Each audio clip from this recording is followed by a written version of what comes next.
Վալոդիկը խելքը թրծրել է Պուտինի մասին երկու խոսք ասենք, բանը ասում է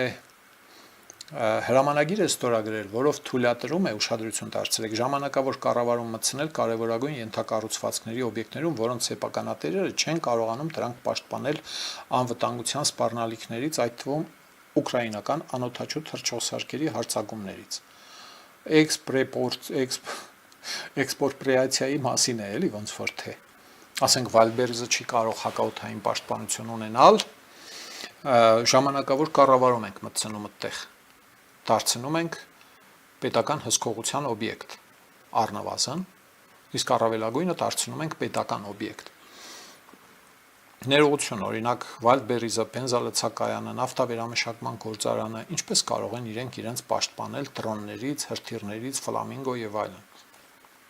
Չեն կարող չէ ունենալ հակաօդային պաշտպանության համակարգեր, որտեղից առնեն։ Սա մեկ, այսինքն կրակն են ընկել, էլի պետությունը պետք է իրանց պաշտպանությունը ապահովեր, որ չկային հրթիռներն ու դրոնները հասնային այդտեղ, ինչ որ բան անում է չի ստացվում։ Այդ հակաօդային պաշտպանությունը, որ գործում է, ասում է 70 հրթիռից, ներողություն, դրոնից մեկն է տեղ հասնում են 69-ով է գցում են պետական հակաօդային պաշտպանության ծառայությունը, չէ՞։ Բանակային ստորաբաժանումները։ Այն մեկը տեղ է հասնում, ինչ անի այդ Վալդբերիզը կամ գործարանը։ Այսինքն մահանա է գտել, որպեսզի դրանք վերցնի պետության ենթակայության տակ։ Է պաշտպանիր, ով էր ծերդ բռնել մեկ եւ մյուսը։ Եթե այս ամբողջը պետությունը ուզում է վերահսկել, ինչ քանակի հակաօդային սպառազինություն է պետք եւ ինչ քանակի զինված ուժեր են պետք, որպեսզի այդ ամբողջը սպասարկեն։ Մոտավոր հաշվարկներով մոտ 2-300 հազարանոց հակաօդային պաշտպանության ստորաբաժանումներ են պետք, որոնք բաշխվեն Ռուսաստանի եվրոպական մասով Ուրալը ներառյալ, որպեսզի բենզալցակայանները, նավթավերամշակման գործարանները եւ խոշոր առևտրային հարթակները, տերմինալները, Վալդբերիզ, Օզոն, Յանդեքս եւ այլն, այդ ամբողջը վերցվի հանքարդյունաբերական օբյեկտներ եւ այլն, այդպիսի հակաօդային պաշտպանության տակ։ Իսկ ունեք այդ միջոցները, որտեղից ունեք, եթե ունեք, ինչու մինչև հիմա դրանք չեն պատշաճ պաշտպանել Մոսկվան նույնիսկ։ Եվ այլն, այս տեսակ անեկդոտի ենք հրաստ գալիս ռուսաստանյան լուրերը ընթերցելու ընթացքում, ընկերներ։ ԵԱՏՄ բուրըն է արձագանքել ուրեմն բանը Ռուսաստանը այսօրվա Փաշինյանի հայտարարություններին։ Խոսքն այն մասին է, որ Օվերչուկը ուրեմն ասում է Ռուսաստանը պատրաստ է կառուցողական երկխոսություն վարել Հայաստանի հետ բուսասանիտարական վերահսկողության վերաբերյալ զրույց է բացում, էլի հիշեցնելով, որ վերջերս Հայաստանի էկոնոմիկայի նախարարը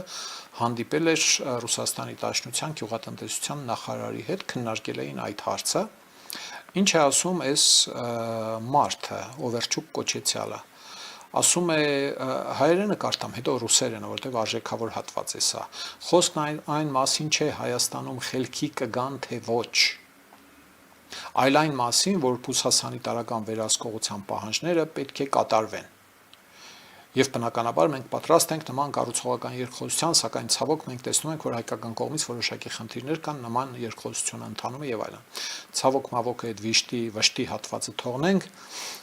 ասում է, որ բուսասանիտարական վերահսկողության պահանջները պետք է կատարվեն։ Նախկինում պետք չէր, որ կատարվեին այդ պահանջները։ Մոլդովայի, Ուկրաինայի եւ Վրաստանի դեպքում աշխատել է այս նույն սցենարը։ Սկզբում պարզվեց Վրաստանի գյուղմթերքն է թունավոր եւ բորժոմին է սարսափելի անթուր խմիչք է եւ Ռուսաստանի դա 8 թվականից հետո պարզվեց անմիջապես, մինչեւ դեռ մի երկու բան եղավ Սաակաշվիլու հետ կապված։ Հետո պարզվեց, որ ուկրաինական արտադրանքն է, ինչ որ թույն ու բան պարունակում, չեն համապատասխան լրիվ նույնը, 100%-անոց պատճենած սցենարներով են գնում առաջ։ Մինչ այդ լավ էր, ուտում էին, խմում էին ուկրաինական արտադրանքը, հետո ոչ։ Հետո մոլդովականը պարզվեց։ Այս բոլոր երկրները սկսեցին դիվերսիֆիկացնել իրենց շուկաները։ Հայաստանը թե անկյալ կողքի գծած, հատկապես այն տարիներին, լավ է, թե ախպեր, մեր ախպերն է, մեզ չի նեղացնի, թույլ չի տա որ պատերազմ լինի եւ այլն եւ այլն։ Հիմա նույն անեկդոտը եկել պատմում է Հայաստանի, այդ ո՞նց եղավ Կապիրկինը կամ դեսպանատան աշխատողները հայկական միրգ ու բանջարեղենը կուտեն չեն թունավորվի, իսկ Ռուսաստանի ապրողները կուտեն եւ կթոնավորվեն։ Կարող է ծեր օդից ու ջերից է, հա, Օվերչուկ կոչեցյալ, բայց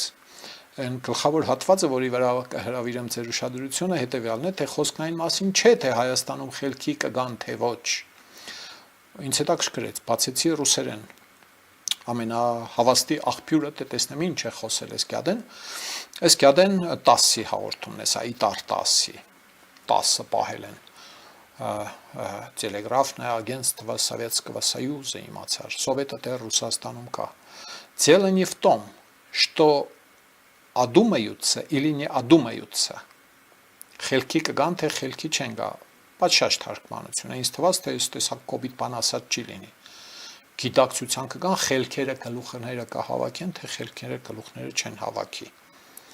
այս խորատի համար Ռուբինյանը այսօր կարող էր Կապիրկինին, չգիտեմ ժամային իմաստով հետո է եկել Կապիրկինը թե մինչև այդ, կարող է Կապիրկինը կար հասներ ԱԺ,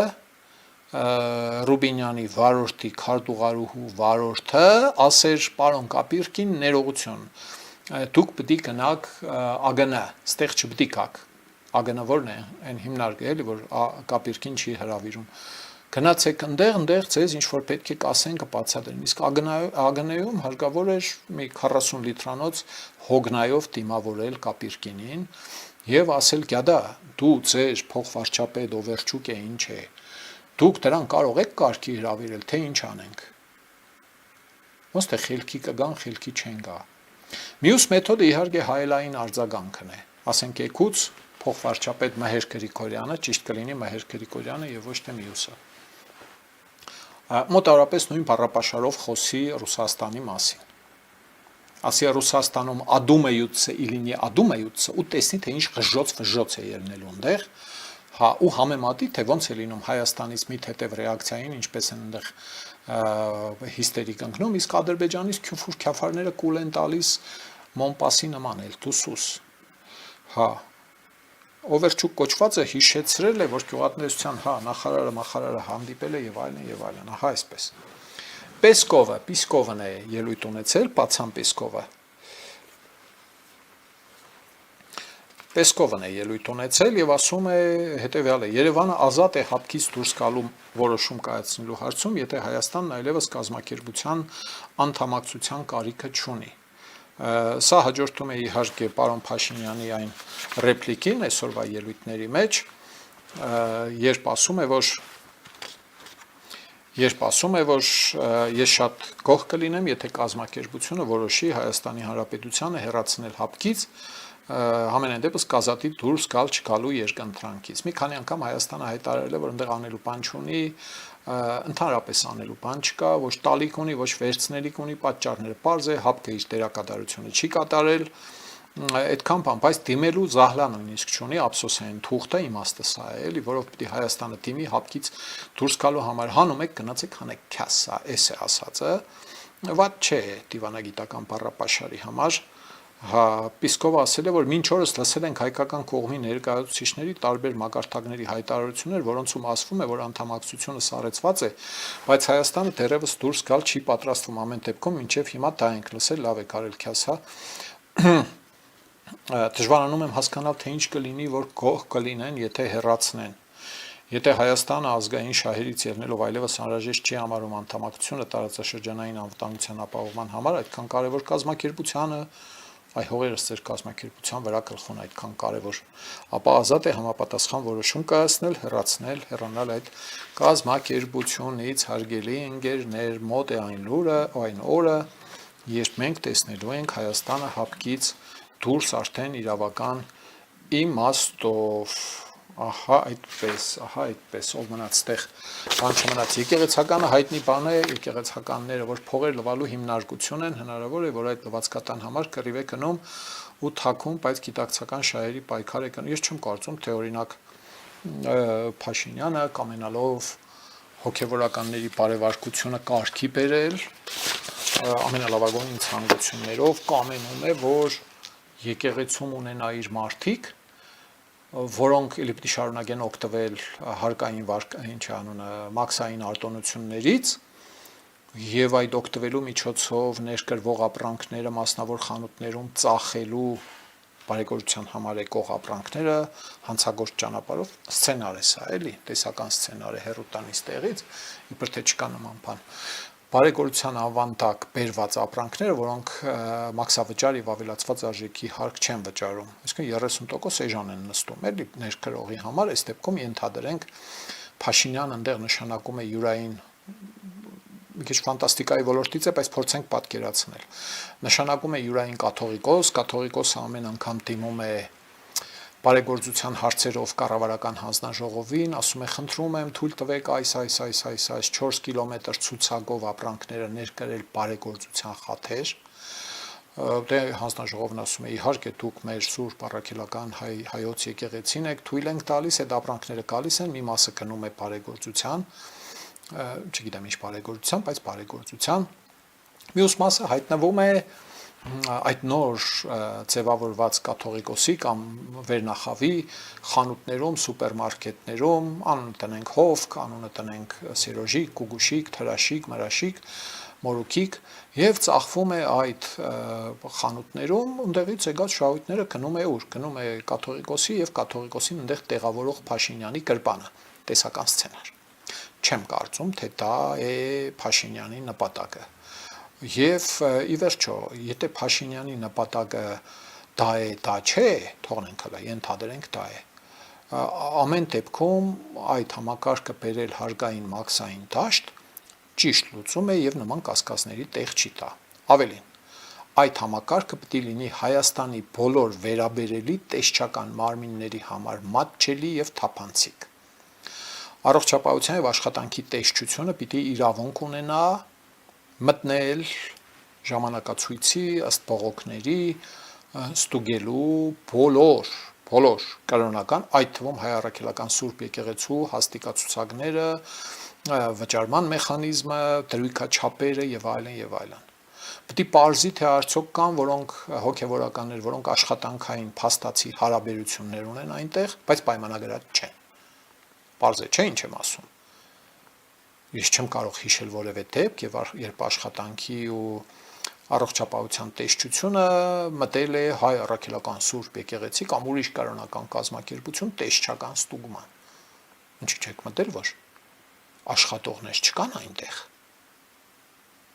Սննդի տեսչությունը պիտի ազատ եւ պլանային եւ ըստ բողոքների ելումուտի հնարավորություն ունենա, ազատություն ունենա։ Մտել եք, ստուգել եք հայ առաքելական Սուրբ եկեղեցու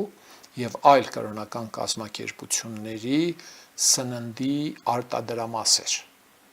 Չզարմանաք, այդպիսիք կան։ Պետք է լինեն, նորմալ է։ Բայց դրանք նույնպես պիտի ստուգվեն սննդի տեսչության կողմից, ինչպես ստուգվում են մնացած սննդի օբյեկտները։ Ինչի պիտի արտոնյալ լինեն։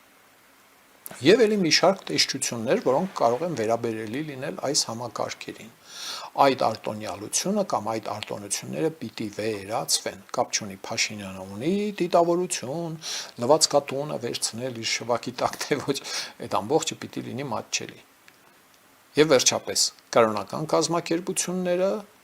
հանկարծությունաբերողները եւ կուսակցությունները պիտի մտցվեն տեղեկատվության ազատության մասին օրենք,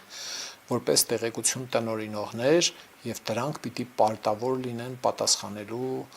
ուրեմն անձանց հարցումներին։ Այսինքն, եթե ես հիմա տեղեկության հարցում եմ ուղարկում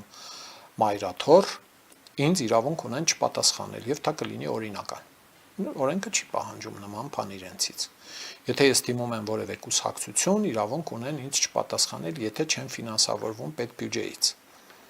Պետբյուջեից ֆինանսավորվում են 6 կուսակցություն հիմա։ Խորհրդարան անցած 3-ը եւ չանցած այն 3-ը, որոնք հավաքել են 2-ից ավելի տոկոս։ Մյուսներն էլ պիտի պատասխանեն իմ խոր համոզմամբ։ Ես սա 20 տարի պնդում առաջարկում եմ ոչ նախկին իշխանությունները, ոչ այս իշխանությունը, այդ խմբերը հանկարծությունաբերողներ, բոլոր կրոնական կազմակերպությունները եւ կուսակցությունները պիտի մտնեն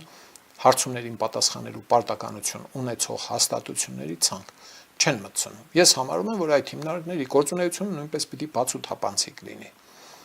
Ես պիտի հարցնեմ ցանկացած կրոնական կազմակերպության հաստիկացուցակը, դրույքաչափերը, բյուջեի կատարողականը, գնումները, վաճառքը, չգիտեմ ինչը եւ իրենք պարտավոր պիտի լինեն պատասխանել։ Հիմա պարտավոր չեն։